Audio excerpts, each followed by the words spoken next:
하나님 말씀 보시겠습니다. 하나님 말씀은 로마서 8장 24절로 25절까지 말씀입니다.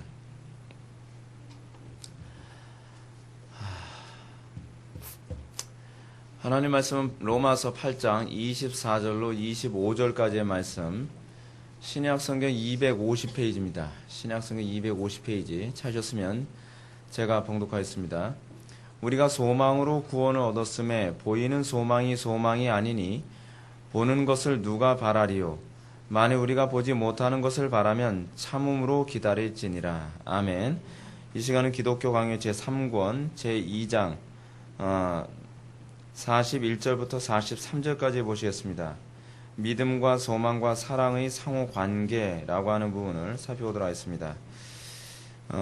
영한 기독교 강의에서는 뭐라고 번역을 했냐면 소망과 사랑에 대한 믿음의 관계성, 그런 식으로 이렇게 번역을 했습니다.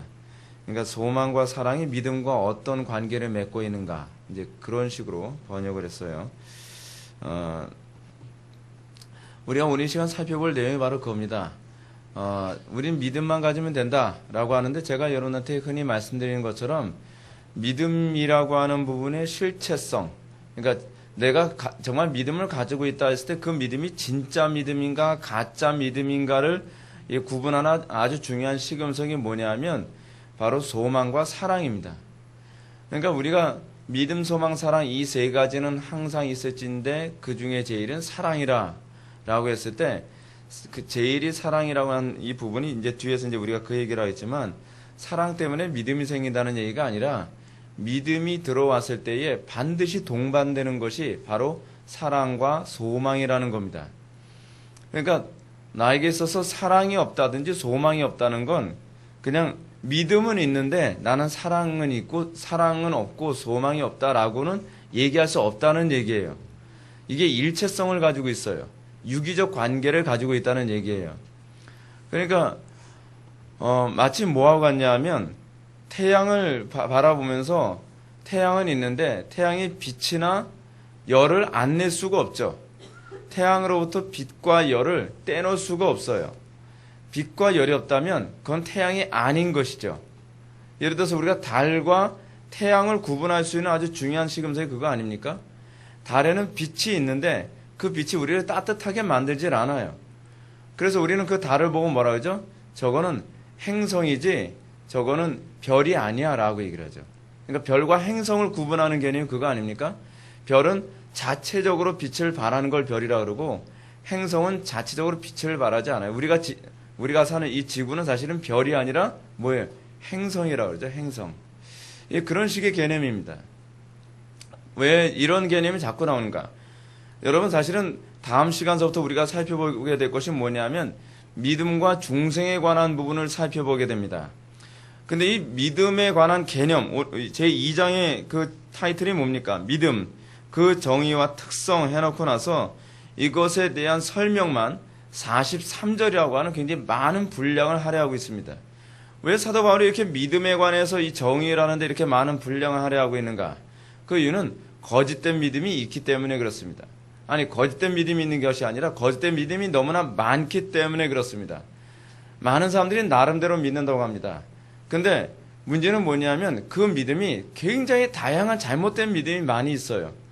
하나님을 믿는다고 하면서 그 하나님이 사실은 내가 내 우상을 투영한 하나님일 수도 있고, 또 어떤 사람은 믿음이 있긴 있는데 그 믿음이 일시적인 믿음일 수도 있고, 어떤 사람은 그 믿음이 또 이런 식으로 왜곡된 것일 수도 있고 저런 식으로 왜곡된 것일 수도 있고, 어떤 사람은 그 믿음이 지성에만 머무른 믿음일 수도 있고, 뭐 굉장히 거짓된 믿음의 유형이 너무나 많다 보니까 사도 바울은 참된 믿음과 거짓된 믿음을 구분하기 위해서 믿음의 정의 그리고 믿음의 특성을 장황하게 자그마치 43절에 걸쳐서 이 믿음에 대해서 설명을 해주고 있습니다. 아마 이 믿음에 관해서 제 2장을 설교를 아마 한 7번 넘게 하지 않았을까 싶습니다. 7번이 뭡니까? 거의 한 10번 정도는 한 것 같은데, 믿음에 관해서 굉장히 우리가 많은 부분을 할애하고 있는 것은 우리 신앙에서 믿음이 사실 전부이기 때문에 그렇습니다. 가장 핵심적인 것입니다. 저는 여러분들에게 이렇게 말씀을 드리고 싶어요. 여러분들의 믿음에 관해서 제발 좀 좋은 점수를 좀 매기지 마십시오. 예. 여러분들이 스스로 자기 믿음에 대해서 좋은 점수를 매기게 되면 자꾸 어떤 얘기를 하냐면 우리는 이 땅을 살아가면서 끊임없이 내 믿음에 대해서 점검을 받아야 되는 입장인데 우리는 다른 사람이 내 믿음에 관해서 가타부타 얘기하게 되면 굉장히 기분 나빠요. 그러니까 내 믿음이 잘못됐다는 것이냐? 잘못해서 얘기해 주는 건데 왜 그래요? 예. 잘못된 것이냐라고 해야 되면 그것을 받아들일 수 있는 겸손이 필요해요. 신앙생활에 있어서요, 여러분, 내가 교만이 들어가면 그 다음부터 어떤 문제가 발생하는지 아십니까?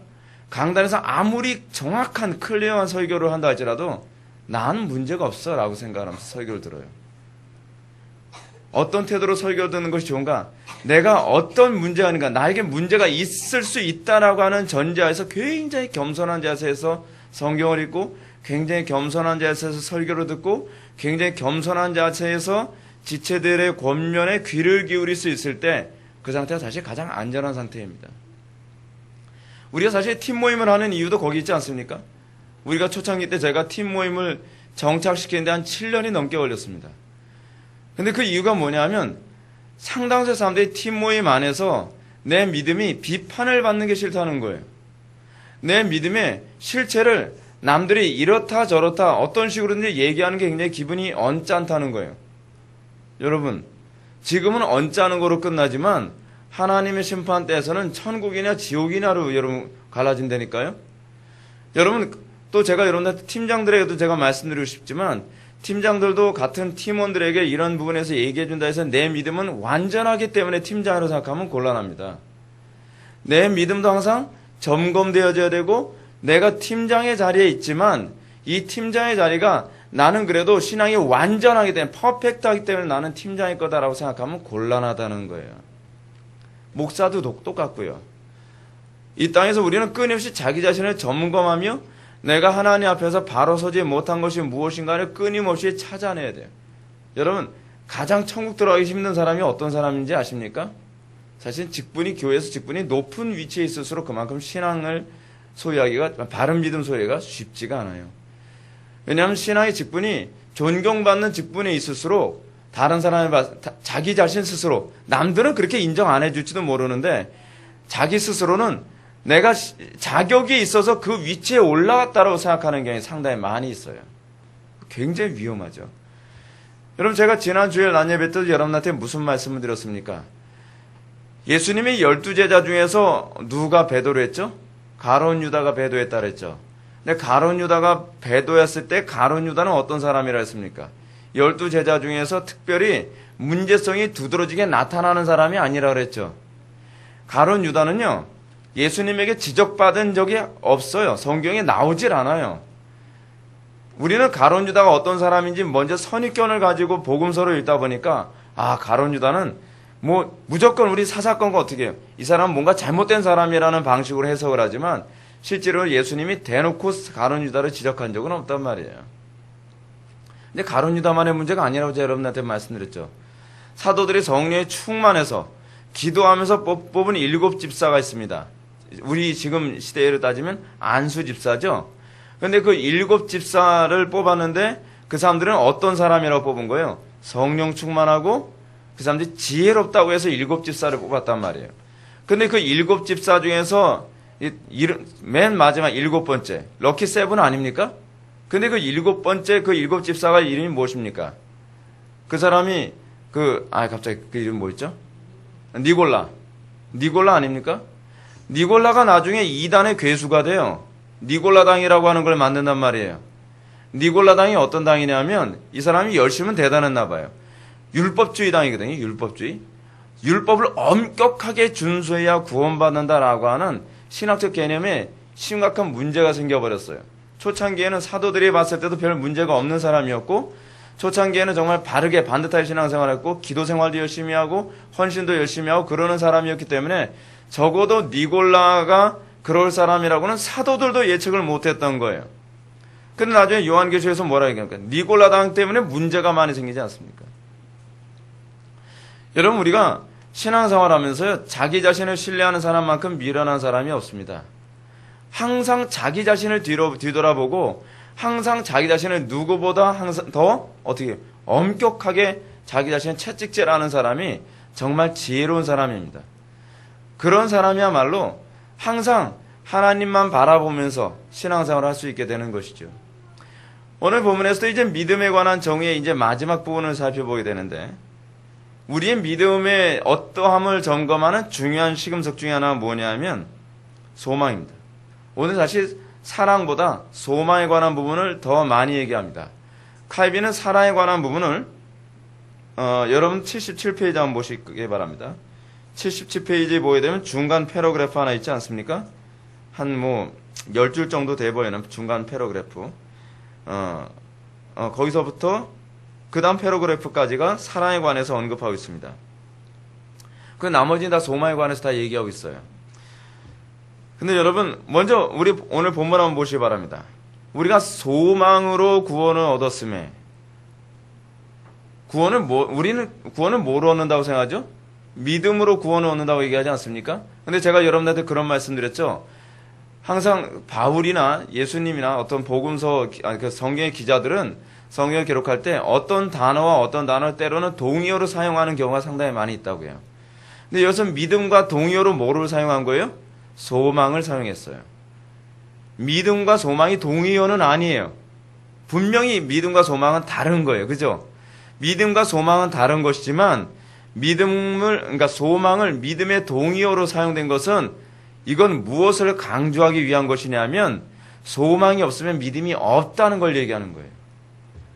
그러면 소망이 있다는 걸 우리는 뭘 알 수 있죠? 다 천국에 소망이 다 있대요.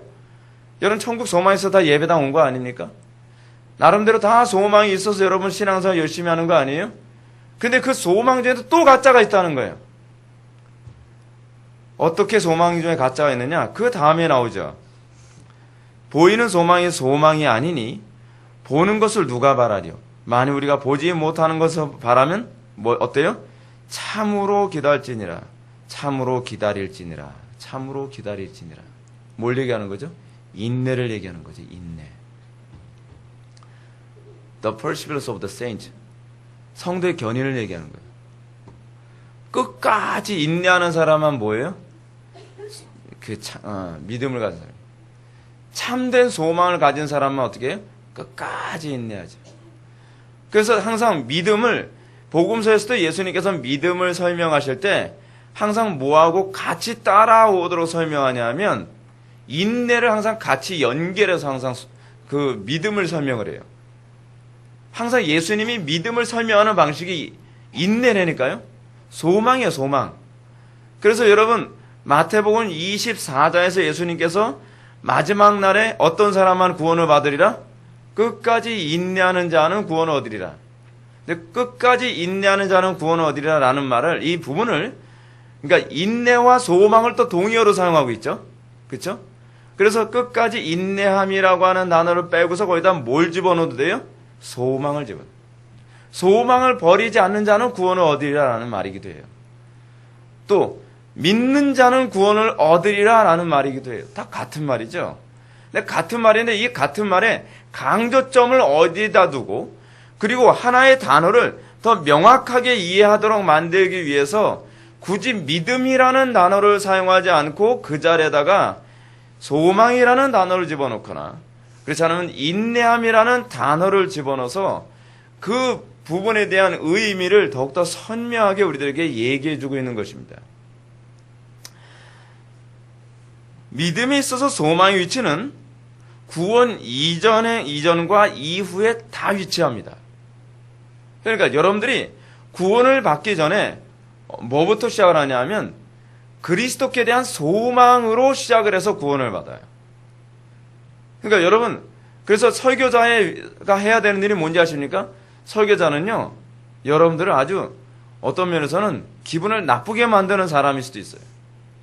왜냐하면 여러분들은 상당수 회중들이 예배당에 딱 왔을 때 어떤 사람은 돈의 소망을 가지고 온 사람이 있고 어떤 사람은 자기 머리에 소망을 가지고 앉아있는 사람이 있고 어떤 사람은 자기 명예에 대단한 프라이드와 이 소망을 가지고 앉아있는 사람이 있고 어떤 사람은 성공이라든지 자기 건강이라든지 뭐 자기 외모라든지 자기 어떤 특정한 어떤 것에 관해서 소망을 두면서 살아가는 사람들이 이 회중에 가득하게 앉아있단 말이에요. 그럼 설교자 하는 일이 무엇이냐면 그것이 소망이 없다는 걸 입증해내는 거예요. 설교로. 기분을 무지하게 나쁘게 만드는 거죠. 설교자가요, 여러분 착각을 하면 안 되는 것이 뭐냐면 설교자는 회중들에게 칭찬받기 위해서 부름받은 존재들이 아니에요. 설교자가 항상 관심을 갖는 것이 무엇이냐면 하나님께 칭찬받을 수 있는 설교자로 살아가는 것이 그 인생의 목적이어야 돼요. 회중들로 하여금 오로지 그리스도께만 소망을 두도록 하기 위하여 그들로 하여금 세상 것에 소망 없음을 끊임없이 입증해내고 또 세상 것에 소망을 두고 있는 사람들에게 어떻게 해요? 때로는 권징석에 앉히기도 하고 말이에요. 제가 예전에 목회를 하면서 감정이 상하게 되면서 저하고 갈등하게 된 케이스 중에 하나는 뭐냐면 자꾸 이렇게 어떤 때만 되면 자꾸 놀러 다니고 뭐하고 하는 그런 것을 좋아하는 그런 분들이 있었거든요.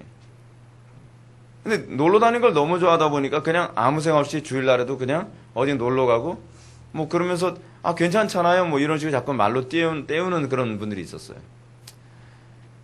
뭐 어쩔 수 없죠 뭐. 그래서 유흥 자체가 그분들의 인생의 소망이라는 걸 제가 알기 때문에 그것이 아니라는 걸 알게 하는 해주기 위해서는 어쩔 수 없죠. 권징을 하는 거죠. 그래서 굉장히 저하고도 갈등이 많았습니다. 그러니까 목회를 한다는 것에 관해서 제가 이게 이런 게 목회구나라는 걸 안다면 좀 더 버텨볼 걸 하는 그런 생각도 막 드는 거예요. 막. 사람들하고 이렇게 좋은 관계를 맺는 것이 그게 목회라고 생각하는데 그게 아니거든요. 하나님과 좋은 관계를 맺는 게 목회지 사람하고 좋은 관계 맺는 게 목회가 아니에요. 물론 성도들이 하나님의 말씀대로 살기를 기뻐한다면 그 사람들하고는 당연히 좋은 관계를 맺을 수밖에 없겠죠. 그러나 하나님보다는 세상을 더 즐거워하고 하나님보다는 세상에 더 소망을 두고 하나님보다는 세상의 것을 더 행복하게 여기는 사람들로 하여금 끊임없이 그것이 소망이 없다는 것을 입증하고 때로는 권징하고 때로는 설득하고 때로는 책망을 해야 되는 입장이다 보니까 항상 저는 나쁜 놈이 되는 것이죠. 근데 그게 저는 목회라고 생각이 들어요.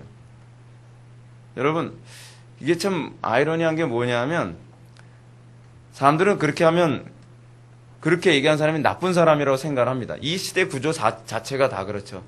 요즘 기독교인들이 왜 자꾸 점점 욕을 먹죠? 이유는 딱 한 가지예요. 세상 사람들이 죄를 지기 때문에 그래요. 세상 사람들이 죄를 지는 것에 대해서 우리가 그들의 죄됨을 자꾸 입증해주는 걸 해주니까 우리가 미운 거예요. 그게 원래 세상과 우리와의 관계예요. 우리도 똑같이 그들의 죄에 같이 동화되어지고 우리가 그들의 잘못에 대해서 책망을 하지 않고 잘한다 하게 되면 갈등할 이유가 없겠죠. 그죠? 그러나 우리 그리스도인은 그렇게 사는 게 아니거든요. 따라서 신앙, 신자라고 했을 때 신자는 어떤 사람이냐? 신자란 이렇게 규정이 됩니다. 오로지 하나님께만 소망을 두며 살아가는 사람.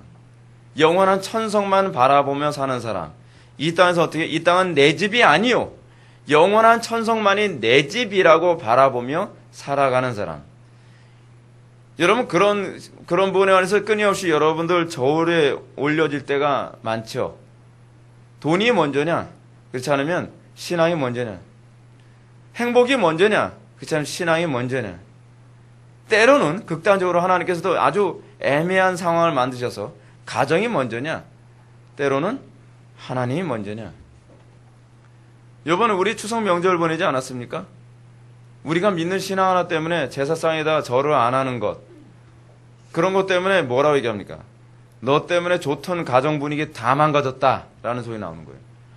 왜 넌 예수 믿고 나서 집안 분위기 다 망치고 있니? 우리는 집안 분위기 망치기 좋아하는 사람이 아니죠. 집안 분위기를 망치고 싶어서가 아니에요. 거기서 우리는 신앙 고백을 하는 것일 뿐이에요.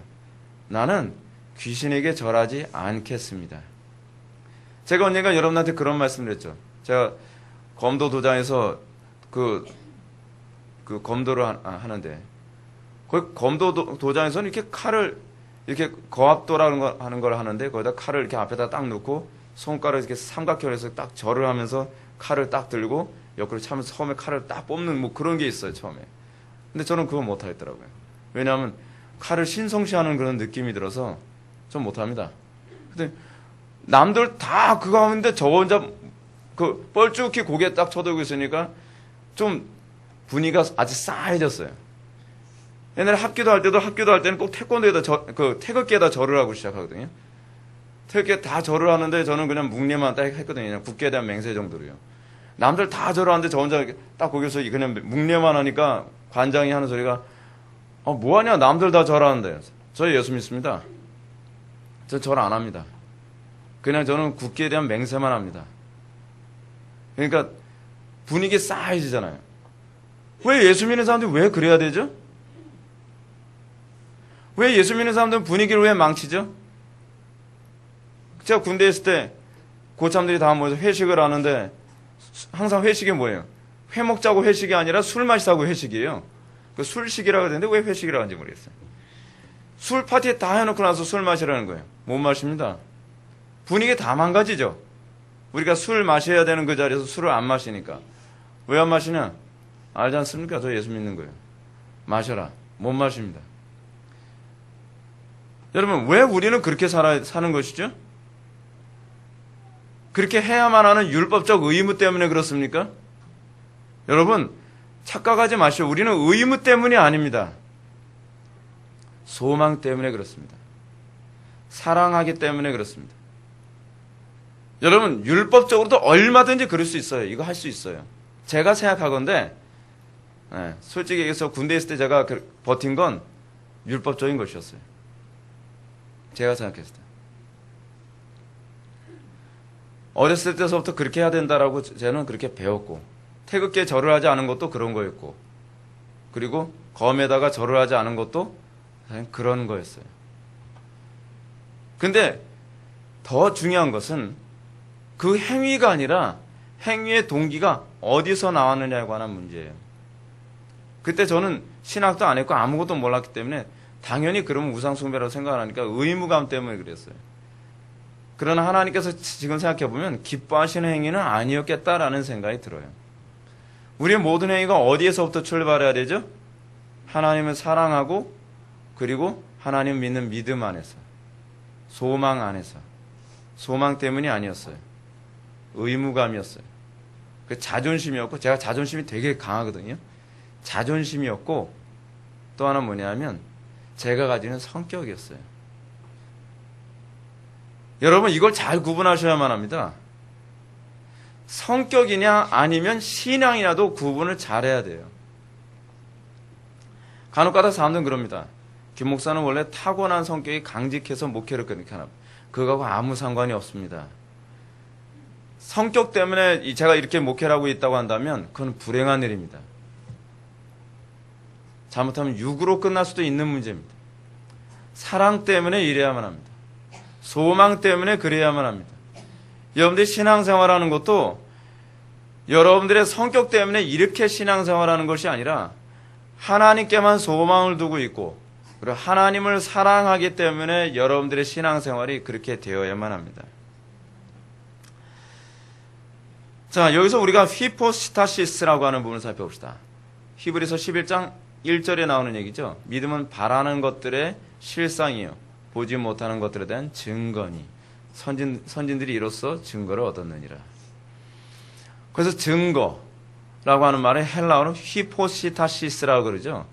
휘포시타시스라고 하는 이 단어에 대한 이 번역이 굉장히 다양합니다. 근데 어떻게 번역하는 게 옳은가? 이 휘포시타시스는 사실은 본질 또는 실체라고 그렇게 번역이 가능해요. 근데 그렇게 번역하는 것이 더 적절한 것 같아요. 학자들의 견해도 그래요. 근데 여기서 단어가 실체냐 본질이냐 그건 사실 별로 중요하지 않아요. 우리는 그 단어가 어떤 용례로 그리고 어떤 의도로 사용되느냐가 중요해요. 자, 여러분 이거 굉장히 중요한 문제입니다. 제가 언젠가도 여러분한테 그런 말씀을 드렸는데 가끔 가다가 저한테 전화를 하시거나 가끔 가다가 저한테 이제 문자로 이제 물어보시는 분이 있어요. 가장 원문에 가까운 성경은 무엇인가요? 중요합니다. 그건 아주 중요한 문제예요. 그래서 성경을 더 잘 알기 위해서 저는 원어를 공부하고 싶은데요. 그거는 별로 권장하고 싶지 않습니다. 여러분, 원어를 공부하면서 여러분들이 겸손할 수만 있다면 공부하십시오. 근데 원어 좀 안다고 잘난 체 하려면요, 원어를 모르는 게 훨씬 이롭습니다. 교만은요, 아주 끔찍한 거라서, 원어를, 저는요, 여러분들에게 둘 중에 하나 선택하라면 여러분은 어느 쪽을 선택했습니까? 1번, 원어를 한국어처럼 기가 막히게 잘하고 교만한 거. 2번, 원어도 하나도 모르고 영어도 하나도 모르는데 겸손하고 그냥 한글 성경만 또박또박 읽을 수 있는 거. 어느 쪽이 좋을 것 같습니까? 1번이 좋을 것 같습니까? 2번이 좋을 것 같습니까? 공부하기 싫어서 그런 사람 말고요. 예. 2번이 정답이에요, 2번이요. 여러분, 교만하면요, 원어를 아무리 잘 알아도 성경은 안 보여요. 성경은, 여러분, 왜 자꾸 원어에 대한 관심이 나오는지 아십니까? 이걸 먼저 염두에 두셔야 돼요. 이거는 르네상스 운동 때문에 그런 거예요.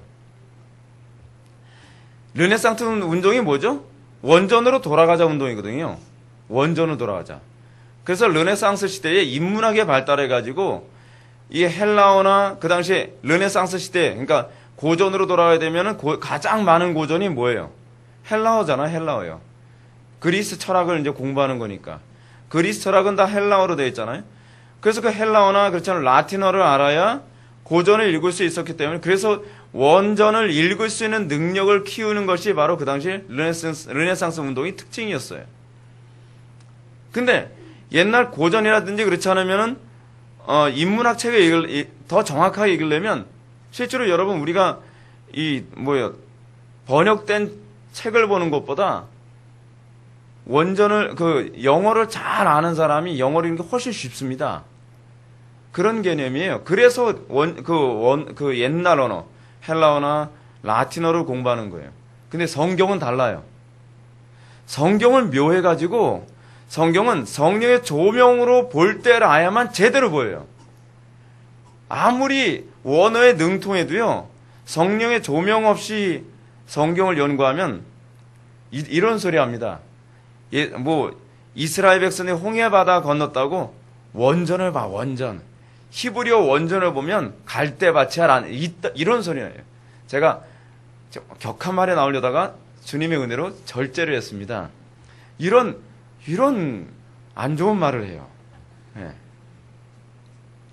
원어를 몰랐으면 그게 갈대밭인지도 몰랐잖아요. 그 홍해라고 하는 그 히브리어가요. 그런 식이란 말이에요. 원어를 안다고 성경이 정확하게 보이는 게 아니에요. 겸손해야 돼요.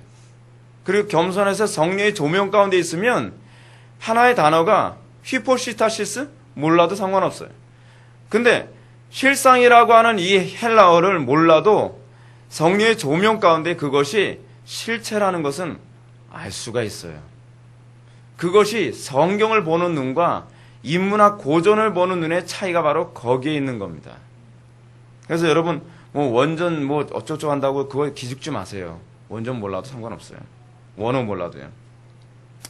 근데 여기서 휘포시타시스에 관한 이 실체 또는 본질이라고 하는 이 단어에 관하여 칼빈이 어떤 식으로 해석을 했냐면, 이거는 원어적 해석이 아니라 성경 전체의 문맥적 해석을 얘기하는 거예요. 그러니까 성경에서 사용되는 용례적 해석을 하는 거예요. 뭐라고 얘기하냐면, 경건한 자의 마음이 기대고 의지하는 일종의 버팀대를 의미한다. 이거는 원어를 안다고 알 수 있는 문제가 아니에요. 믿음에 관한 개념을 알아야만 이런 표현을 할 수가 있어요. 칼빈은 믿음이 무엇인지를 머리로 아는 사람이 아니라 삶으로 경험한 사람이에요. 그래서 이 실체라는 단어가 나왔을 때 실체라는 단어의 의미는 뭐라는 거예요? 경건한 사람이 마음을 기대고 의지하는 일종의 버팀대와 같다는 거예요. 이 버팀대 꼭 뭐 같습니까? 끝까지 인내하게 만드는 근거예요. 여러분, 왜 우리가 끝까지 인내하지 못하는 자는 구원을 받지 못한다고 얘기하는 겁니까? 성경 구석구석에서요? 그건 믿음이 없기 때문이라는 거예요. 믿음이 있으면 끝까지 인내할 수 있어요. 그래서 바울이 로마서에서 뭐라고 했죠? 사망도, 적신도, 그 어느 누구도 우리를 그리스도의 사랑에서 끊을 수 없느니라. 여러분, 로마서 한번 보십시오. 우리가 로마서 8장을 펴놨으니까 더 보기 좋죠. 38절 보시기 바랍니다. 8장 38절. 35절부터 볼까요? 누가 우리를 그리스도의 사랑에서 끊으리요? 환난이나 곤고나 박해나 기근이나 적신이나 위험이나 칼이랴. 이런 것이 우리를 그리스도의 사랑에서 끊을 수 없다는 것이죠. 왜 그렇죠? 왜 못 끊죠? 소망 때문에 그래요. 그리스도께 대한 소망과 사랑 때문에. 38절. 그래서 이 37절에서 이렇게 얘기하죠. 이 모든 일에 우리를 사랑하시는 이로 말미암아 우리가 어떻게 해요? 넉넉히 이기느니라. 이 부분만 보더라도 성도의 견인교리를 끌어주는 교리하고 말할 수가 없어요. 이기는 교리지 막 살아도 천국 갈 때까지 끌어주신다는 교리가 아니에요. 넉넉히 이기는 교리예요. 끝까지 인내하는 교리란 말이에요. 우리가 한번 믿었으니까 뭐 아무렇게나 막 살아도 결국은 천국에 가겠지. 그건 아니에요. 이 구절 가지고 아무리 얘기해도 더 설득력이 없어요. 왜냐하면 이미 37절에서 이 모든 일에 우리를 사랑하시는 이로 말미암아 우리가 넉넉히 이기느니라 라고 얘기했기 때문에 그래요. 인내교리, 인내교리. 내가 확신하노니 사망이나 생명이나 천사들이나 권세자들이나 현재일이나 장래일이나 능력이나 높음이나 깊음이나 다른 어떤 피조물이라도 우리 주 예수 그리스도 안에 있는 하나님의 사랑에서 끊을 수 없느니라. 자, 그럼 여러분들 이런 질문을 하죠. 근데 왜 저는 넉넉히 못 이기죠? 왜 저는 가까다 낙심하고 좌절하고 쓰러지고 왜 그러죠? 이유가 있죠. 그 이유는 우리가 무능하다는 걸 알게 하기 위해서예요. 우리가 좌절하지 않으면 내 의지가 대단하다고 착각을 해요. 우리가 좌절하고 낙심하고 때로는 무너졌다가도 다시 믿음을 의지하고 다시 그리스도를 의존할 때 다시 일어서면서 이길 때 우리는 이렇게 고백하게 됩니다. 내 힘으로 되는 게 아니었구나. 그래서 하나님께서는 우리로 하여금 낙심하도록 허용하세요. 때로는 쓰러지도록 허용하세요. 때로는 넘어지도록 허용하세요. 그러나 패배하도록 허용하지는 않으세요. 이것이 믿음입니다. 낙심하지 않는 것이 믿음이 아닙니다. 때로는 낙심할 수도 있습니다. 때로는 쓰러질 수도 있습니다. 때로는 넘어질 수도 있습니다. 마치 마라톤 경기를 하는 사람이 마라톤을 하다가 나는 끝까지 도달 못할 것 같아 라고 중도에 막 낙심이 돼서 막 터벅터벅 걸어가다가 다시 소망을 가지고 또 뛰다가 때로는 뛰다가 또 다리가 풀려서 넘어지기도 하다가 다른 사람들은 멀찌감치 가고 있는데 나는 맨 꼴등에서 막 낙심해가면서 가지만 그가 결국에는 꼬리에 딱 도착하게 되는 것처럼 그렇게 이기는 거예요. 근데 넉넉히 이긴다는 말이 그럼 왜 나오죠? 하나님이 우리를 끝까지 보존하신다는 표현이에요. 낙심하지 말라는 얘기죠. 우리의 힘의 무능함 때문에 하나님의 작정이 결코 무효되지 않는다는 거예요. 그렇게 무너지지 않는다는 거예요. 하나님 우리를 넉넉하게 구원할 수 있을 만큼 전능하신 분이시라는 것을 우리들에게 가르쳐주고 있는 겁니다.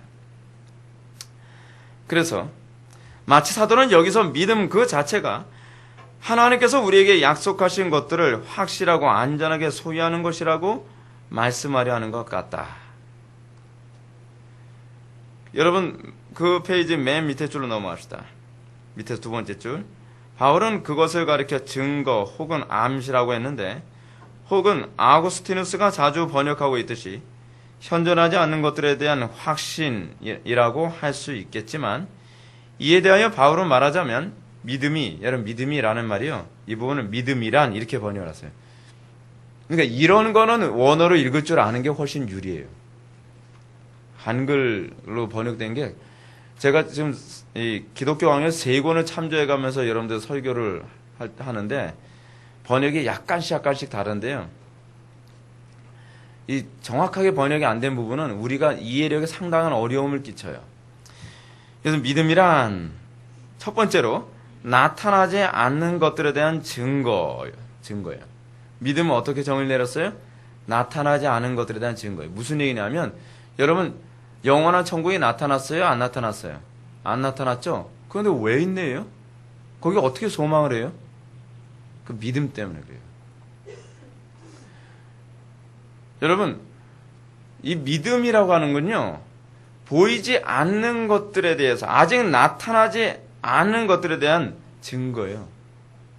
어떤 사람이 예를 들어서 나는 성공할 수 있어 라고 이 사람이 믿고 이 사람은 계속적으로 그 소망을 놓지 않고 있단 말이에요.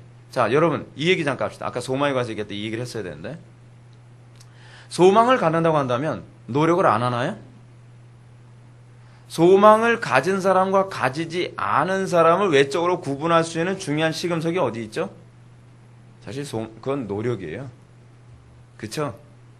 인내와 행위는요, 그가 진짜 소망을 가지고 있는지 소망을 가지고 있다고 착각을 하는지를 구분하는 전형적인 시금석이에요.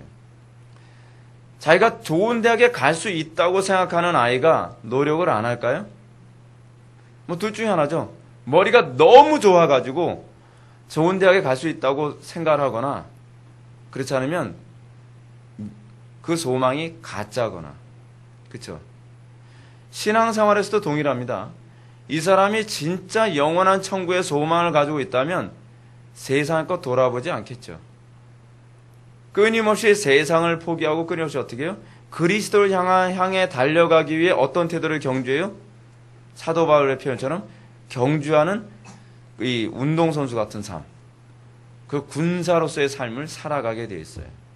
성도가 군사로서의 삶을 살아가는 이유는 뭐냐면 소망을 가지고 있기 때문에 그래요. 아까 하던 얘기 다시 한번 해볼까요? 제가 팀 모임을 정착시킨 데 있어서 한 7년 정도 걸렸다 그랬죠. 정말 박 터지게 진짜 싸우고 고생을 많이 했습니다.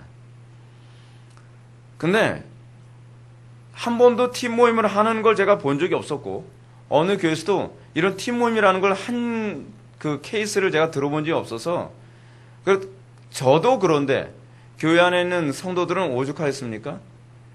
그러니까 사람들이 정말 이게 될까? 또 우리 교회에서 어린아이들이 같이 예배드리면, 조용히 예배드리는 이런 일이 한 번도 본 적이 없는데 과연 될까? 과연 될까요? 근데 제 마음속에 믿음이 있었어요. 소망이 있었단 말이에요. 신기한 게 뭔지 아세요? 소망이 생기니까, 믿음이 있으니까 아무리 저항이 심해도 인내하게 되더라고요. 설득하게 되더라고요. 그리고 재밌는 얘기, 할 수 있는 길을 찾아내요. 자꾸요. 뭔가 길이 있을 거다.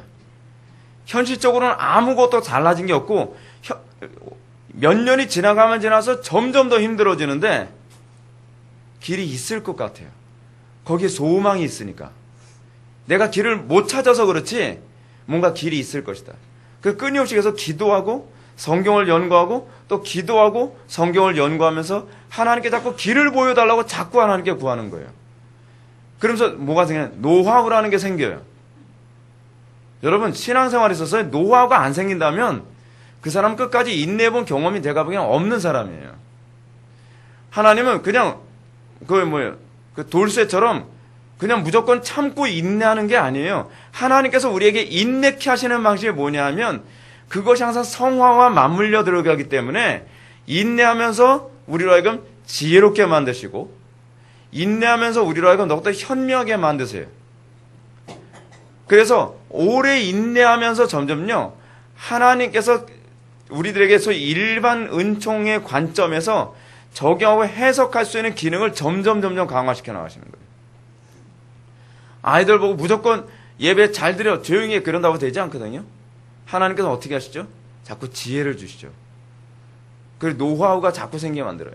그래서 그 노하우를 성령께서 써주시기를 또 소망하는 것이죠. 여러분, 그래서 예수 믿는 건요, 사람이 탁월해지게 돼 있어요.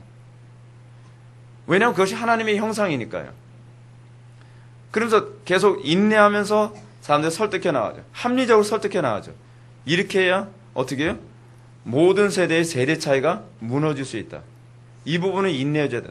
계속 사람들을 설득해 나가는 거예요. 그러면서 인내하죠. 7년? 여러분, 말이 7년이죠? 이거에 시달려 보십시오. 여러분들은 모릅니다. 이것 때문에 얼마나 제가 괴로웠는지, 얼마나 고통스러웠는지. 하여간 새로 사람이 오기만 하면 그거 가지고 문제시하면서 사람 달달 볶는데, 여러분, 이게 정착되기 전까지는요, 얼마나 힘들은지 아세요? 사람 오는 게 무서울 정도예요. 근데 어떻게 인내했죠? 사람들은 그러겠죠. 김 목사 인내력이 대단한 것. 저 인내력 굉장히 없는 사람입니다. 그래서 저는 환난 날이 무서워요. 제가 원래 인내력이 별로 없는 사람이랬어요. 근데 어떻게 인내했냐고요? 소망이 인내하게 만들더라고요. 소망 안에서 끊임없이 길을 찾게 만들더라고요. 그 미세한 틈, 남들이 못 보는 그 틈새가 있을 것이다. 뭔가 이걸 내가 못 보고 있기 때문에 그럴 것이다. 성경적인 뭔가 원리가 있다. 왜냐하면 교회에서 안에서 개혁자들이라든지 개혁교회 안에서 이런 일을 다 했는데 왜 지금은 안 될까? 안 될 리는 없을 것이다. 뭔가 길이 있을 것이다. 성경이 진리라면 반드시 될 것이다. 그거거든요. 여러분, 인내하지 못하는 건요, 그럼 틀림없이 여러분 믿음을 의심하십시오. 믿음이 있으면 인내하게 되고, 인내하면서 끊임없이 길을 찾게 되어 있습니다. 노하우를 끊임없이 찾게 되어 있단 말이에요. 왜요? 나타나지 않는 것을 이미 확신하니까요. 저는 그랬어요. 제가 교리 설교를 하지 않았습니까? 계속 교리 설교하고 있죠. 제가 신기한 걸 하나 경험한 건, 전 그런 경험 상당히 많이 해요. 뭐냐면, 여러분, 기독교 강요 가지고서 설교할 거라고 여러분 과연 누가 생각했겠습니까? 근데요, 믿어지더라고요. 믿어진다는 이 단어의 뉘앙스 여러분들이 좀 경험해 봤으면 좋겠어요. 제가 강해 설교를, 제가 누구를 가장 담고 싶었냐면, 로이드 존스를 굉장히 담고 싶었어요. 그래서 저는 설교에서 이 교리로 사람들을 설득하고 졸리지 않게 만들면서 설교할 어떤 확신이 생기더라고요. 근데 그건요, 거의 자살행위라고 생각했었거든요. 많은 설교자들이. 강단에서 신학교에서나 할 수 있는 교리용을 얘기하면서 그렇게 하면 다 재우지. 유머나 코미디를 해도 사람들이 자는데. 근데 저는 믿어지더라고요. 될 거라고 믿어지더라고요. 안 되면 나에게 문제가 있다고 생각했지, 이 환경의 문제가, 하나님이 문제가 있다고 생각이 안 드는 거예요. 하나님께 기도하는 거예요. 하나님, 오늘 설교하는데, 교리 설교 잘 안 되는데, 능력 주십시오. 지혜 주십시오. 더 말할 바를 알게 해 주십시오. 그랬더니 어떤 현상이 나타났냐? 교리를 쉽게 할 수 있는 능력이 생겼어요. 쉽게 말할 수 있는 능력. 처음부터 쉽게 말할 수 있는 능력이 있었던 건 아니에요. 가끔가다 사람들이 저보고 그럽니다. 목사님은 교리를, 어려운 교리를 굉장히 쉽게 말하는 능력이 있는 것 같다고요. 처음부터 그러진 않았어요. 저도 굉장히 어려우니까 어떻게 해야 쉽게 전달하면서, 저는 확신했거든요. 한국교회 교리를 체계화시키지 않으면 한국교회 망한다라는 확신이 왔어요. 어떻게 교리를 더 쉽게 모든 사람들이 다 알아들을 수 있게 설교할 수 있을까? 그래 하나님께 구했어요. 되더라고요. 기독교 강요도요, 처음에 굉장히 어려웠어요.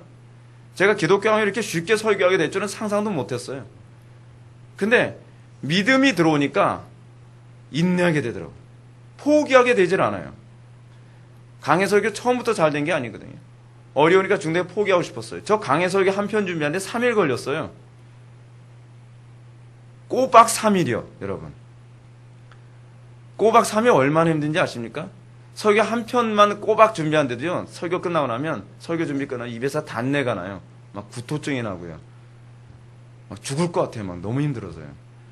근데 꼬박 3일을 설교 한 편에다 다 투자하면서 시작을 했어요. 근데 그게 되더라고요. 뭐예요?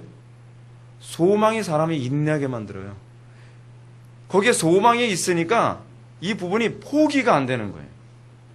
제가 여러분한테 지혜에 관해서도 그러지 않았습니까? 하나님께 지혜 달라고 기도하는데 아무리 기도해도 안 주시니까 포기하고 싶더라고요. 근데 하나님이 주실 거라고 너무 확신이 오니까 1년이 지나도 포기가 안 되고 2년이 지나도 포기가 안 되고 하도 안 주시니까 내 의지를 가지고 포기하는데 의지를 가지고도 포기가 안 되는 거예요. 애가 한 잔이 타면 또 기도하네. 지혜 좀 주십시오. 그 흔한 지혜 왜 안 주십니까? 좀 주시지. 그러면서 하나님께서 저한테 인내하게 하시면서 지혜를 받도록 이렇게 경험하게 하시는 거예요. 설교요. 그 하나님께서 저에게 주신 그 지혜 때문에 이렇게 설교할 수 있게 된 거거든요. 깨닫는 지혜를 저한테 주셨어요. 여러분, 정말 저는요, 믿음과 소망이 동의어라는 말은 정말 가슴 뜨겁게 와닿습니다. 소망이요? 소망은 반드시 여러분들 인내하게 합니다. 믿음이 있으면 반드시 인내하게 합니다. 믿음이 있으면 반드시 끝까지 가게 만듭니다. 믿음이 있으면 반드시 이것이 실체라는 걸 알게 되어져요. 여러분들 이거를 머리로가 아니라 실제로 경험하면서 날마다 그 열매로 여러분 살아갔으면 좋겠습니다. 보이지 않는 것들을 보는 것이요. 여러분 이 말이 이해가 갑니까? 보이지 않는 것들을 보는 것이요. 믿음이 들어왔을 때, 소망이 있을 때, 저는 그것이 이거 꼭 적극적 사고방식과 비슷하죠. 믿음은요 실제로 보는 것 같이 느껴져요. 마치 이런 거예요. 하나님 말씀 들었는데 저항이 너무 심하잖아요. 그러면 이 좀 말도 안 되는 것 같은데 이런 생각이 들어요. 저는요. 될 텐데 왜 안 되지? 당연히 될 텐데. 근데 저는 제 머릿속은 당연히 될 텐데 왜 안 되지? 그렇게 생각이 들어요. 왜냐면 저는 기도할 때마다 항상 보는 것 같거든요. 제가 예를 들어서 수련회를 준비할 때 수련회를 위해서 기도할 때는요. 그 수련회 때 어떤 일이 벌어질지 마치 보는 것 같이 기도하면서 항상 확신이 와요. 그리고 기도할 때 그 뜨거운 확신이 현실에서 항상 이루어져요. 항상 그 이루어지는 걸 20년 동안 경험하면서 살아온 거예요. 믿음은요. 보는 것 같아요. 기도하면서 저는요. 여러분들이 그걸 경험했으면 좋겠어요. 적극적 사고방식주의자들의 문제가 뭐냐면요. 우리가 이렇게 하면 반드시 이런 일이 벌어진다라고 하는 인본주의적 중심 원리에서 출발해서 문제지, 하나님은요, 우리를 그렇게, 이 모든 주도권이 하나님께 있다는 것이라고 하는 것만 안다면 원리는 비슷하지만 방식은 정반대라는 걸 알 거예요. 적극적 사고방식주의자들은요, 하나님의 영적 원리를 잘 몰라서 그걸 뒤바꿔서 얘기하는 거예요. 일의 주체, 모든 걸 성취하는 주체를 인간이라고 생각하는 거예요. 그래서 적극적 사고방식이 되는 케이스도 있고 안 되는 케이스도 있는 이유가 거기 있습니다. 되는 케이스는 뭐죠? 그건 하나님이 작정하셨기 때문에 되는 것뿐이지 그 사람들이 적극적 사고방식을 가졌기 때문에 되는 게 아니에요. 여러분, 적극적 사고방식과 관련된, 제가 옛날에 그거 한동안 좀 미쳤었거든요. 근데 적극적 사고방식과 관련된 책들을 보십시오. 여기서 칼빈이 얘기한 거 똑같은 얘기를 합니다. 그거를 현실이 될 거라고 믿어라. 그리고 입으로 고백해라. 그리고 뭐 항상 그것을 현실이라고 생각해라. 뭐 그런 얘기가 항상 나와요. 근데 그거는 내가 생각해서 되는 것이 아니라 하나님께서 생각하게 해 주셔야 돼요. 그게 믿음이에요. 그게 믿음. 주체는 하나님이세요. 그리고 세 번째, 희미한 것들이 깨끗해지는 것. 더 적절한 표현이 뭐냐면 모호한 것들이 명료해지는 거예요. 여러분, 신앙의 특징은 뭔지 아십니까? 모호하지 않습니다. 명료합니다. 예, 여러분 간혹가다 그러지 않습니까? 뭐 하나님은 사랑이십니다 라고 해서 하나님의 사랑에 가서 얘기하면서 굉장히 모호하게 얘기하죠. 성경에 나오는 교리에 대해서 믿음에 관해서 얘기할 때 굉장히 모호하게 얘기하죠. 모든 걸 희미하게 얘기하죠. 여러분 왜 그런지 아십니까? 믿음으로 경험해보지 않으면 모호하게 얘기해요. 실제 자기가 경험하고 실제로 알면 명쾌하게 얘기해요. 선명하게 얘기해요. 그렇지 않습니까? 예를 들어서 여러분 실제로 경험해보지도 않은 어떤 삶, 예를 들어서 뭐 결혼이라고 하는 것을 경험해보지도 않은 바울이 만약에 결혼에 대해서 그 결혼에 관한 문제를 가지고 글을 썼다고 하면 그것만큼 모호하게 쓸 게 없을 겁니다. 사도 바울이 왜 결혼한 사람이라고 대부분 신학자들이 그렇게 생각하냐면 사도 바울이 결혼에 관해서 글을 쓴 것을 보면 그는 모호하게 쓰질 않았어요. 결혼 생활에서 실제로 겪게 되어지는, 결혼 생활 한 사람만 알게 되어지는 그 고통과 괴로움과 또는 즐거움과 그 여러 가지의 그 구체적이고 실체적인 걸 너무나 적나라하게 잘 썼거든요. 그냥 모호하게 아는 것과 실제 자기가 경험하고 알아서 아는 건 완전히 별개 문제예요. 신앙이요? 오늘날 강단의 설교가 자꾸 피상화되는 이유가 뭔지 아십니까? 제가 이렇게 표현하면 좀 죄송한 얘기인데 자기도 아직 하나님을 모르는데 하나님을 설명하고 있는 거예요. 여러분, 그것만큼 코미디가 어디 있습니까? 하나님을 자기도 모르는데 하나님을 설명을 해요. 하나님을 설명하니까 어떤 식으로 얘기하는 거죠? 성경에 틀림없이 분노하시고 징계하신 하나님이 있는데 그 하나님을 엉뚱하게 설명하죠. 하나님은 사랑으로만 뭐 이렇게 도매급으로 막 얘기하고요. 왜 하나님을 자꾸 애매모호하고 이상하게 자꾸 설명을 하죠? 그 이유는 뭐냐면 그들이 모르기 때문에 그래요. 그리고 여러분, 모르는 사람들의 또 다른 특징이 뭔지 아십니까? 교리서적을 읽고 교리서적을 교과서처럼 얘기만 할 줄 알았지 소화해서 얘기할 줄 몰라요. 여러분, 여러분들이 바빙크 책이다, 칼빈 책이다, 뭐 그런 책 백날 많이 읽는다고 해서 여러분들의 믿음이 견고해지는 건 아닙니다. 여러분, 그 책을 읽으라고 하는 이유가 뭔지 아세요? 그 책은 내가 만난 하나님에 관해서 검증받기 위해서 읽는 거예요. 아시겠습니까? 근데 우리는 자꾸 착각하는 경향이 많이 있죠. 여기 뒤에서도 이제 그 얘기가 나오는데, 우리가 하나님에 대해서 장황하게 잘 얘기하면 내가 믿음이 대단하다고 생각하는 거예요. 그래서 설교자들이 그래서 착각을 많이 해요. 내가 가르치는 입장이니까. 나만큼 하나님 많이 알고 있으면 나와보라 그러는 거예요. 근데 아닐 수도 있거든요. 조심해야 되는 것이죠. 뭐 시간이 없으니까. 없는 것들이 있게 되는 것이요. 뭐 이런 것들. 없는 것들이 있게 되죠. 감추어진 것들이 드러나는 것. 알아서 묵상해 보십시오. 시간이 없으니까. 그 다음 패러그래프부터 이 41절에 그 이하가 믿음과 사랑에 관해서 얘기해줍니다. 그러나 마음이 일깨움을 받아 하나님의 선하심을 맛보면서 어찌 하나님을 사랑하는 마음이 동시에 생겨나지 않을 수 있겠는가. 좀 더 이렇게 적절한 번역을 제가 읽어드리면, 그러나 마음이 깨달음을 받아 하나님의 선하심을 맛보면서 그것과 동시에 어떻게 하나님께 대한 열렬한 사랑으로 보답하지 않을 수 있겠는가. 여러분들이 하나님을 깨달았다고 한다면 열렬한 사랑을 하나님께 보답하지 않을 수가 없어요. 이건 진짜 정확한 얘기예요. 뜨뜻미지근하게 신앙생활하는 것에 관해서 요한계시록이 비판하고 있는 이유가 뭔지 아십니까? 뜨뜻미지근한 신앙은요, 사실은 하나님을 경험해 본 적이 없기 때문에 그래요. 하나님의 사랑이 뜨뜻미지근할 정도의 그 미지근한 사랑이 아니거든요. 하나님의 사랑은요, 핵폭탄 같은 사랑이에요. 그 사랑을 경험하고 나면 감당할 수가 없어요. 이렇게 살 수가 없어요.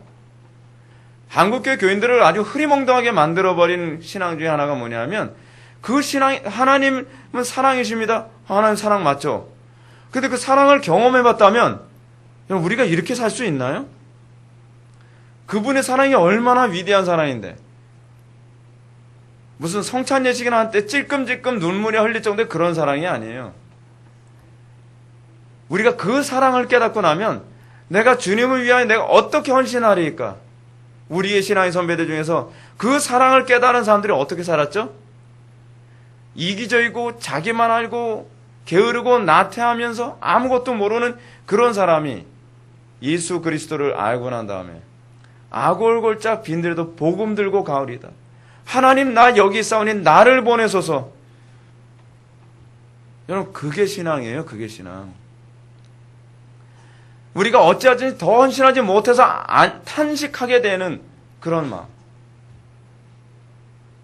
저한테 그 이메일이 가끔 가다 오는데, 그 외국에서도 오고 여기저기서도 와요. 근데 여기저기서 이제 이메일이 올 때 이메일 내용이 뭐냐 하면 다 그거예요. 지금 자기가 몸담고 있는 교회 보면 정말 쑥대밭인데, 이렇게 그래도 이런 교회가 있다는 것에 위안은 없습니다. 뭐 그런 유형의 그런 이메일. 여러분, 그런 이메일 받을 때 기분이 어떤지 아십니까? 내가 더 헌신해야 될 텐데. 그래서 제가 건강을 자꾸 다지는 거예요. 내가 더 많이 헌신해야 되고, 내가 더 많이 주의 말씀을 증거해야 되고, 더 열심히 말씀을 바르게 연구해서 바르게 증거해야 될 텐데. 이 책임감. 그들에게 아무리 멀더라도 그곳에 가서 설교하고 싶고, 그들에게 도움을 주고 싶고, 어떻게하지 하나님의 영광에서 또 어떻게 헌신할 수 없을까라고 하는 이 마음. 터질 것 같은 마음. 편하게 살 수가 없어요. 편하게 살 수가. 왜냐하면 그 마음이 우리 자꾸 소명의 자리로 자꾸 이끌어가거든요.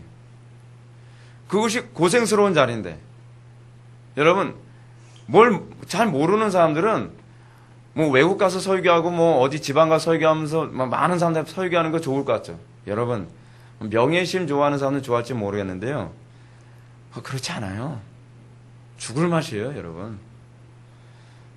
그러니까 저는 외국 한번 나갔다 오면요, 진짜 죽을 것 같아요. 진짜 너무 힘들었어요. 시차도 잘 안 맞는 데다가 남들은 뭐 관광 다니다 뭐 한다 하는데 저는 설교 죽술까봐 그것 때문에 초긴장 해가지고 보여준다 해도 눈에 안 보여요. 여러분 생각해 보세요. 그 먼 데까지 와서 그것을 예를 들어서 뭐 넉넉한 교회의 경우에는 뭐 비행기 표값까지 다 대주겠죠. 그럼 여러분 거기서 저 초청해가지고 저 한 편에 저 몇 편 설교 듣기 위해서 저를 초청해가지고 제가 설교할 때 얼마나 많은 그 재정적 손실이 있는지 아십니까? 최소한 한 500만 원 이상은 거기서 돈을 써야 돼요. 근데 거기 가서 사람들 앞에서 코미디나 하고 사람들 기분이나 좀 맞춰주고서 설교하고 온다? 전 그 짓은 못하겠더라고요. 완전히 박살을 내고 그 사람들 인생이 완전히 여기서 바뀌는 그런 영광이 나타나야 아 내가 여기까지 온 보람이 있다 그 생각 들지 않겠습니까? 그러니까 거기서 막 시차에도 저기 앉아서 막 졸음이 막 폭포살 쏟아지는데 졸음 이겨가면서 기도하면서 강단 설교하려면요 먼저 보면 미국 갔을 때는 와 정말 빨리 집에 가고 싶더라고요. 설교 전까지 막 졸음이 막 쏟아지는데요 시차에 적응 안 됐어요. 진짜 의자에서 쓰러질 뻔했어요 제가. 진짜로요. 그게 마냥 좋은 것만이 아니에요. 저는 우리 성도들 각자가 정말 이 그리스도의 이 사랑을 경험해서 내가 뭐 즐기고 뭐 누리는 것 때문에 내가 어떻게 하나님께 헌신할 것인가에 관해서 내 모든 것 다 바칠지라도 내가 주님께 부끄럽습니다라는 이 마음 가지고 살아갈 수만 있다면 정말 이 대한민국은 어떻게 바뀔까요? 그거예요, 그거. 그래서 하나님을 경외하는 자들을 위하여 예배해 두신 그 풍성한 기쁨을 알게 되면 그와 동시에 우리가 강하게 감동을 받지 않을 수가 없기 때문이다. 사랑과 믿음의 관계가 어떤 거죠? 갈라디아서 5장 6절의 말씀처럼 믿음은 뭐예요? 사랑으로 역사해요.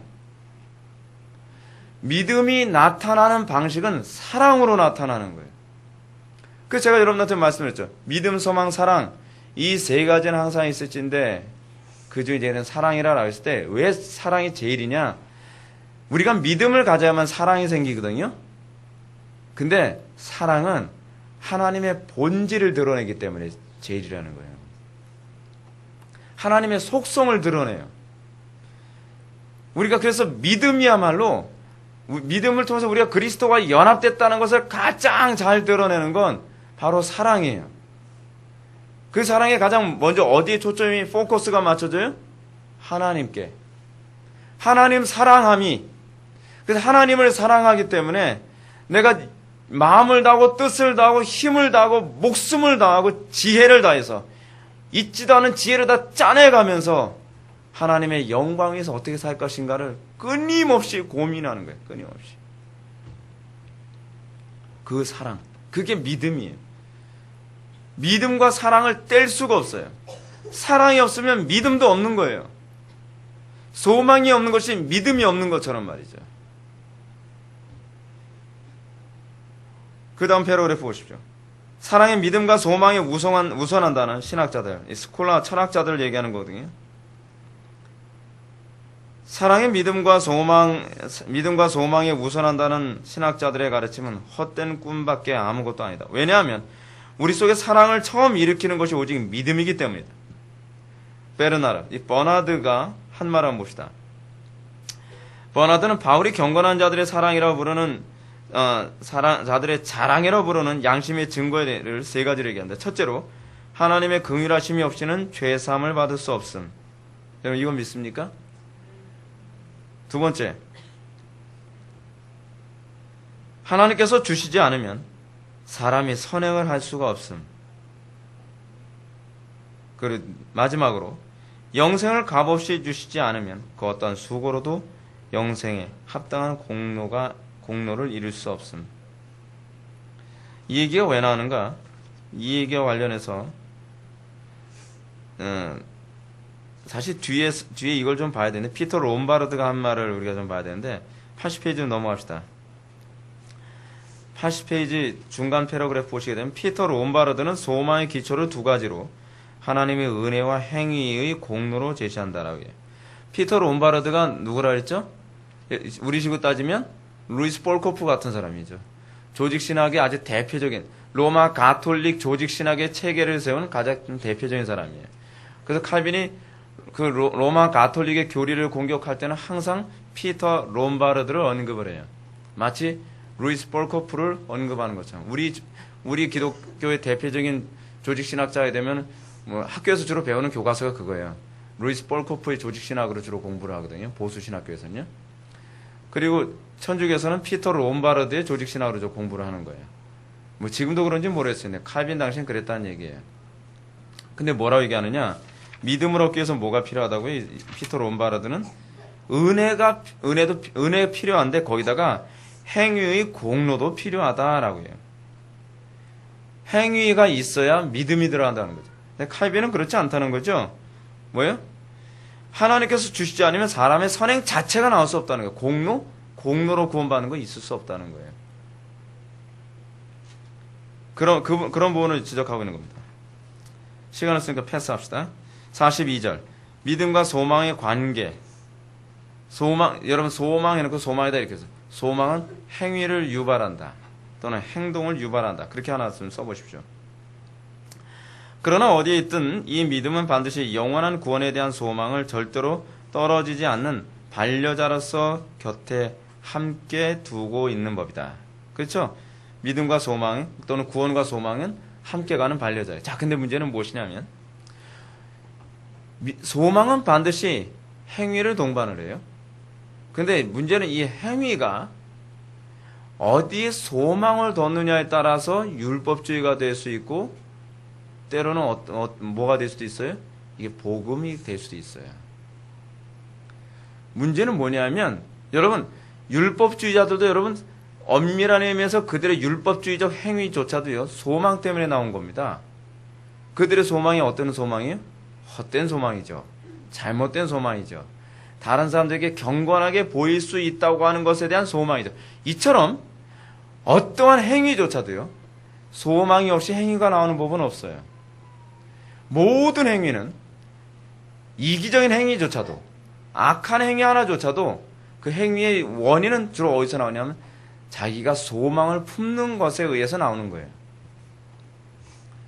자, 그런데 그렇기 때문에 성경에 관심을 갖는 것이 뭐냐면 그 소망에 의해서 유발되어진 그 행위가 어떤 소망이냐에 주로 관심을 많이 갖는 거예요. 그죠? 여러분들 오늘 예배당에 나왔어요. 여러분들 예배당에 나온 거 소망이 있어서 나온 거예요. 그건 사실이에요. 그런데 그 소망이 어떤 소망이냐가 중요한 문제예요. 여러분들 이거에 대해서 여러분 자신에 대해서 정직해져야 돼요. 정직해지지 않으면 여러분들 손해예요. 제 손해가 아니에요. 전 손해 안 봐요. 여러분들이 스스로에 속지 말란 말이에요.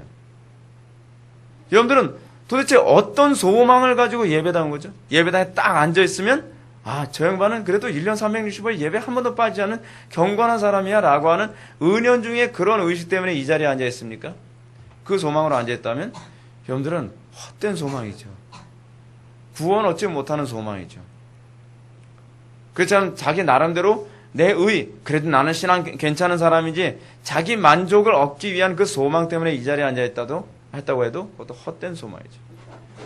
여러분들 이 자리에 앉는 이유가 정말 그리스도를 사랑하고 정말 주님을 더 많이 알고 싶고 그리고 참으로 하나님을 예배하고픈 그 열망 때문에 여러분들이 그 행동이 유발되어 이 자리에 왔다면 그 사람이 복 있는 사람인 걸 믿으시기 바랍니다. 자, 차라리 믿음이 그 자체에서 소망을 낳고 소망을 드러낸다고 하는 것이 낫겠다라고 해요. 어느 정도로 믿음과 소망의 관계를 철저히 얘기해요. 믿음과 소망의 관계가 완전히 하나라고 얘기를 하고 있어요. 그래서 소망이 없다면이라고 하는 이 말은요, 인내와 행위가 없다면이라고 하는 말하고도 사실 동의어로 사용할 수 있어요. 인내나 또는 행위가 없다면. 아무리 세련되고 유려하게 믿음을 논한다 할지라도 우리에게 믿음이 없다는 것이 확실한 것이다. 여러분, 우리는 믿음에 대해서 얼마나 잘 논하고 좋아합니까? 소위 수다쟁이, 존 버닌의 철로역정에서 보게 되면 수다쟁이가 그런 케이스 아닙니까? 자, 우리 순례길을 가는데 우리 신화에 관한 얘기를 합시다. 그럼 이제 같이 막 가죠. 크리스찬에게 수다쟁이 얘기합니다. 난 믿음에 대해서 나는 1시간이고 열흘이고 난 얼마나 얘기할 수 있어. 믿음이란 이런 것이지. 믿음은 행위를 유발합니다. 믿음은 정말 하나님을 사랑하는 사람을 만들지요. 믿음은 이런 겁니다. 믿음은 이런 겁니다. 쫙 얘기를 해요. 근데 그에겐 영원한 천국에 대한 소망이 없어요. 여전히 이 세상에 소망을 두고 살아가요. 그들은 내가 거룩해지는 것에 대한 소망이 없어요. 날마다 더욱더 거룩해지는 것을 바라보며 그 더 거룩해지는 그 기쁨으로 살아가는 그 소망이 없이 그는 끊임없이 믿음에 관해서 얘기하고 소망에 관해서 얘기하죠. 믿음은 이런 거고요. 소망은 이런 겁니다. 쫙. 문제는 그가 정말 영원한 것에 소망을 두며 이 땅의 것을 손해보며 살아갈 수 있느냐에 관한 문제예요. 영원한 것을 손해보며 이 땅에서 끊임없이 고난을 받을 준비가 되어 있느냐는 문제예요. 영원한 것에 소망을 두며 이 땅에서 십자가를 질 준비가 되어 있느냐에 관한 문제예요. 어찌하든지 십자가는 안 지려고 하고 어찌하든지 험난한 길은 피해가려고 하고 어찌하든지 편한 길만 살아가면서 그들은 믿음에 관해서 고상하게 아주 세련되게 그리고 멋떨어지게 다른 사람들에게 유식하게 얘기해 줄 수 있죠. 자, 믿음에 관해서 제가 칼빈의 글을 한번 인용해 볼까요? 얘기할 수 있어요. 자, 믿음에 관해서 제가 최근에 본 바빙크의 책을 한번 인용해 보죠. 믿음에 관해서 어거스틴은 이렇게 얘기했어요. 그리고 소망에 관해서 누구죠? 찰스 하츠는 이렇게 얘기했죠. 쫙 얘기를 합니다. 근데 그는 영원한 것에 아무런 소망을 두고 있지 않아요. 여전히 세상의 것을 바라보고 여전히 세상 것에 취해 살아가면서 그냥 그렇게 얘기하기만 좋아하는 것이죠. 우리 개혁주의자들이 이렇게 될 가능성이 많이 있어요. 여러분, 오늘날 개혁주의 교회들의 문제가 뭔지 아십니까? 손때 묻히면서 신앙생활을 안 하려고 해요. 세련되게 신앙생활하기 좋아한단 말이에요. 오늘날 기독교는 어떻죠? 교회 청소 하나 안 하고 청소부를 돈으로 고용하면서 자기는 편하게 세련된 교회에서 세련되게 예배를 드리길 원하죠. 이 얼마나 우스운 모습입니까? 얼마나 우리가 교리에 대해서 많이 아느냐가 중요한 문제가 아니죠. 얼마나 우리가 남들보다 지성적이냐가 중요한 문제가 아니에요. 중요한 건 우리가 얼마나 영원한 천국에만 소망을 두며 살아가느냐에 관한 문제예요. 우리의 신앙의 선배들, 주기철 목사님, 손양원 목사님, 그런 분들, 존 버년 같은 분들, 그들은 어떻게 살았죠?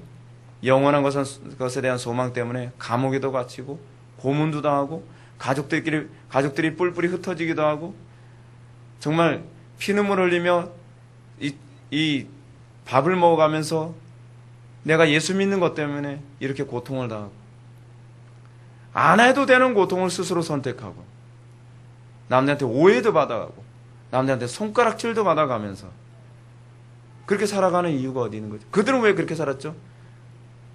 그들은 광신자들입니까? 아니에요. 지금 미국 교회 문제가 그거래요. 요번에도 미국에서 오셨던 그 성도님 하신 얘기가 자기가 정말 성경 말씀을 살아가니까 자기 남편이 그러더라는 거예요. 난 당신을 보면 왜 광신자가 되는지 알겠어 라고요. 신앙생활을 꼭 그렇게 해야 되나? 때 되면 세련되게 놀러도 다니고 그래야 되는 거 아닌가? 오늘날 우리는 그렇게 신앙생활하기 너무 좋아하지 않습니까? 세련되게, 편리하게, 멋있게 남들한테 싫은 소리 안 들어가면서 과연 거기서 내가 믿음이 있다고 하는 걸 어떻게 여러분 입증해낼 수 있죠? 여러분 정말 고민 많이 해야 돼요.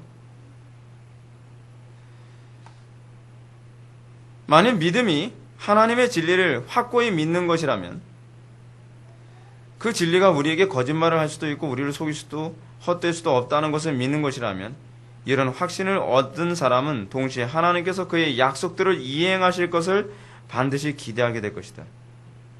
그러므로 다음 패러그래프 간단히 말해서 소망이란 다른 것이 아니라 바로 믿음이 하나님께서 참되이 약속하셨다고 받아들이는 그런 일들을 기대하는 것이다. 그래야 믿음은 하나님께서 참되심을 믿으며 소망은 그 참되심이 드러날 때를 뭐예요? 기다리는 것이다. 소망은 뭐예요? 그래서 인내와 항상 관련을 맺어요. 소망이 드러날 때까지, 그 소망의 참되심이 드러날 때까지 뭐예요? 인내하는 거예요. 믿음은 하나님이 우리의 아버지이심을 믿으며 소망은 그가 스스로 아버지이심을 우리에게 보여주시기를 바라고 기다리는 것이다. 여러분, 하나님이 우리의 아버지 되심을 믿습니까? 그렇다면 그분이 아버지 되심을 드러내실 때까지 인내하십시오. 그것이 믿음입니다. 그분의 아버지 되심을 보여주실 때까지 인내하지 않는다고 한다면, 그분이 우리의 남편 되심을 여러분들이 믿고 인내하지 않는다고 한다면, 우리는 그 믿음이 거짓됨을 스스로 입증하는 것입니다. 믿음은 하나님께서 당신의 전능하심을 드러내시고 하나님께서 그분이 우리를 아들처럼 여긴다고 믿는다고 한다면, 우리는 그분이 아버지 노릇 하실 때까지 인내하며 그분의 뜻을 끝까지 따르는 것으로 나타나야만 합니다. 내 수단과 내 방법으로 내가 전능자 역할을 스스로 하면서 하나님이 뭘 해주시길 바라는 것이 아니라, 내가 하나님의 말씀대로 살아가면서 그것 때문에 고통을 당하고 그것 때문에 우리가 손해를 볼지라도 끝까지 인내하며 하나님의 아버지 되심을 바라보는 것, 그것이 믿음이에요. 그 소망을 가진 사람이 믿음이라는 것이죠. 중요한 부분 하나 더 보실까요? 맨 밑에서 두 번째 줄. 소망은 고요한 중에 주를 기다리면서 믿음이 너무 성급하게 서두르다가 곤두박질 치듯 떨어지지 않도록 그 믿음을 통제시켜준다. 소망의 믿음을 강건케 하여 하나님의 약속들 속에서 흔들리거나 그 약속들의 진실성에 대해서 의심을 하지 못하도록 막아주는 것이다. 소망은 또한 믿음을 새롭게 만들어서 지치지 않도록 해준다. 이 부분이 굉장히 중요합니다. 소망 때문에 지치지 않습니다. 우리는 때로는 하나님 말씀대로 살아가는 것 때문에 낙심하죠. 때로는 하나님 말씀대로 살아가는 것 때문에 우리는 때로는 실망하기도 하고 주저앉기도 하고 지치기도 하죠. 근데 소망이 다시 우리를 어떻게 해요? 이렇게 세워줍니다. 소망이 우리로 하여금 다시 일관성 있게 그 길을 걸어가도록 만듭니다. 소망이 없으면 어떻게 되는지 아세요? 가다가 중도에 포기해버립니다. 가다가 중도에 길을 틀어버려요. 샛길 초원길을 가버리죠. 존 버넷의 철로역정에서 이 샛길 초원길로 빠졌을 때 어떤 일이 생겼죠? 절망의 거인을 만나서 절망의 거인한테 끊임없이 고통을 받다 어떻게 해요? 어떤 사람 자살하기도 하고 어떤 사람 두 눈이 뽑히기도 하지 않습니까? 소망을 잃어버리는 것은요, 믿음을 잃어버리는 것과 동의어요. 왜 기독교인들이 자살할 수 없다고 얘기하는 거죠? 그 믿음이 소망하고 같이 가기 때문에 그래요. 그 소망이 너무나 견고해서 우리 스스로 목숨을 끊을 정도까지 갈 수가 없어요. 사도 바울이 얘기하지 않습니까? 이 모든 일에 우리를 사랑하시는 이로 말미암아 우리가 넉넉히 이긴다고요. 그 넉넉히 이김 때문에 우리는 자살할 수가 없어요. 아무리 낙심이 되고 아무리 절망스러운 상황에서도요. 근데 요즘 신학계가 자꾸 어떻게 돌아가죠? 개혁주의 신학계에서도 맨날 하는 얘기가 요즘 그거잖아요. 기독교인들이 자살하는 거하고 구원하고 아무 상관이 없다. 자살을 하라는 거예요? 말라는 거예요 도대체? 자살했다고 해서 그가 지옥 갔다라고 볼 수 없다. 물론 자살이라고 하는 행위 때문에 지옥 갔거나 그런 건 아니겠죠. 문제는 뭐라 그랬어요? 구원받은 사람이 과연 자살을 할 수 있느냐에 관한 문제예요. 두 가지로 말씀드릴 수 있어요. 하나는 뭐냐면 구원받은 사람이 자살이라는 행위 자체를 선택할 수도 있어요, 사실은요. 그러나 하나님께서 그가 자살하도록 목숨을 끊어 죽도록 방치시키지 않는다고 우리는 믿습니다. 또 하나, 우리의 끝까지 믿고 소망하는 이 인내의 교리 때문에 우리는 거의 대부분의 신자들은, 구원받은 성도를 한다면 그들은 자살이라고 하는 극단을 선택하지 않습니다. 우리는 이 두 가지를 우리는 확신합니다. 이것이 기독교 강의에서도 우리들에게 잘 보여주는 부분이에요. 그래서 여러분 계속 한번 읽어볼게요. 믿음을 그 마지막 목표점까지 계속 유지되도록 하며 중간에나 아니면 첫 시발점에 넘어지는 일이 없도록 해주는 것이다. 간단히 말해서 소망은 끊임없이 믿음을 새롭게 하고 회복시킴으로써 약속해서 믿음을 인내로 강화시켜주는 것이다. 이 부분은 믿지 주십시오. 소망은 끊임없이 믿음을 새롭게 합니다. 그리고 회복시킵니다. 그리고 계속해서 믿음을 인내로 강화시켜줍니다. 이것이 바로 믿음이 가져다주는 소망입니다. 그 다음 패러그래프. 믿음을 세워가는데 소망의 뒷받침이 정말 여러 가지 면에서 필수적이다. 이런 부분은, 그 밑에 부분은 여러분 알아서 쭉 읽어보시기 바랍니다. 43절 보시겠습니다. 믿음과 소망의 밀접한 연관성. 맨 밑에 줄. 소망이란 다름이 아니라 믿음을 자라게 하고 강건하게 하는 것이다. 그리고 80페이지 두 번째 줄입니다. 위에서 이 둘이 서로 함께 묶어지는 경우도 있다. 같은 서신서에서 베드로는 너희 믿음과 소망이 하나님께 있게 하셨느라고 말하고 있다. 그러나 빌립보서에서 사도 바울은 소망에서 기대를 이끌어내기도 한다. 왜냐하면 인내로 소망함으로써 우리가 하나님이 정하신 때가 드러나기까지 우리 자신의 소욕을 억제시키는 것으로 말하기 때문이다. 여러분, 믿음은 반드시 소망을 유발한다 했습니다. 이 소망은 첫 번째로 무엇에 대한 소망이냐면 영원한 천국에 대한 소망입니다. 영원한 천국에 대한 소망을 가지고 있으면 반드시 어떤 현상이 나타난다 그랬죠? 이 땅의 것에 미련을 점점 버리게 되는 것으로 나타나는 것이지, 영원한 천국에 소망이 있기 때문에 이 땅에서 막 살아도 된다는 얘기가 절대로 아니라는 것을 기억하십시오. 또 하나, 우리가 믿음을 가지면 소망을 갖게 되는 두 번째 것이 있는데, 그것은 뭐냐면 하나님의 영광에 참여하는 것에 대한 소망입니다. 하나님의 영광에 참여하는 것에 대한 소망은 우리를 그럼 이 땅에서 성화되게 만드는 중요한 원동력으로 작용합니다. 이 땅에서 우리가 왜 스스로 욕심을 자꾸 포기하고 죄와 싸우는 삶을 살아가죠?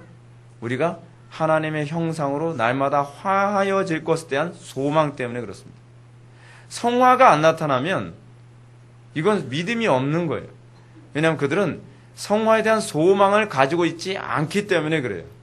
우리 자꾸 이렇게 얘기하기 좋아하죠. 이게 사실 알미니안주의자들이 그렇게 가르쳐가지고 이게 머릿속에 박혀서 그런데, 전 기질 때문에 그런가 봐요. 성격 자체가 우유부단해서 그런가 봐요. 또는 어렸을 때부터 이렇게 교육을 받아서 그런가 봐요. 그 문제가 아니에요. 진짜 소망을 거기에 두고 있지 않기 때문에 그래요. 진짜 주님을 닮기를 원하고 진짜 하나님의 형상을 사모하는 것을 소망으로 담지 않으니까 사실은 애쓰질 않는 거예요. 힘쓰질 않는 거예요. 여러분들이 정말 소망을 두는 거 있으면요, 여러분 안 변할 수가 없습니다. 안 변한다는 건 불가능합니다. 왜냐하면 그 소망이 우리로 하여금 어떠한 어려움도 어떠한 장애도 반드시 극복하고야 말 정도의 의지를 가져다 주기 때문에 그래요. 여러분, 제가 말씀드리는 이 말이, 이 표현이 와닿습니까? 그리고 실제로 여러분들에게 이 경험이 일어나고 있습니까? 이거 와닿지 않으면 여러분들 아직 좀 문제가 있죠. 잘 모르는 거예요. 이론이 아니에요. 이건 실제 문제예요. 칼빈이 간혹가다 얘기하는 것처럼 로마서에 나오는 기록들은 바울 자신만의 경험이 아니라 모든 공통적인 성도들의 경험을 다루고 있다라고 얘기하고 있어요. 여러분들에게 이 성화의 이 의지, 내가 주님을 닮고 싶어하는 것 때문에 끊임없이 사투하는, 사도 바울이 뭐라고까지 얘기해요? 피 흘리기까지 싸운다. 우리에게 이 피 흘리기까지 싸우는 이 영적 전쟁, 이 거룩한 전쟁이 날마다 있습니까? 내 자신의 죄악과 날마다 싸우는 그런 모습이 있습니까? 이것이 없다면 여러분들의 소망이 과연 어디에 두고 있는지를 좀 고민하시기 바랍니다. 여러분들은 과연 정말 하나님을 사랑하고 있는지에 대해서 고민하시기 바랍니다. 이 시대의 가장 치명적인 그 잘못된 교리는 자기사랑 교리입니다. 우리는 끊임없이 자기를 사랑하도록 교육을 받았습니다. 우리는 끊임없이 세상의 것에 소망을 두도록 어렸을 때서부터 세뇌 교육을 받았습니다. 성공에 소망을 두게, 그리고 풍요에 소망을 두도록, 그리고 행복에 소망을 두도록, 그리고 세상의 쾌락과 향락에 소망을 두도록 끊임없이 우리는 교육을 받으면서 커왔습니다. 여러분, 이 싸움에서 승리하셔야만 합니다.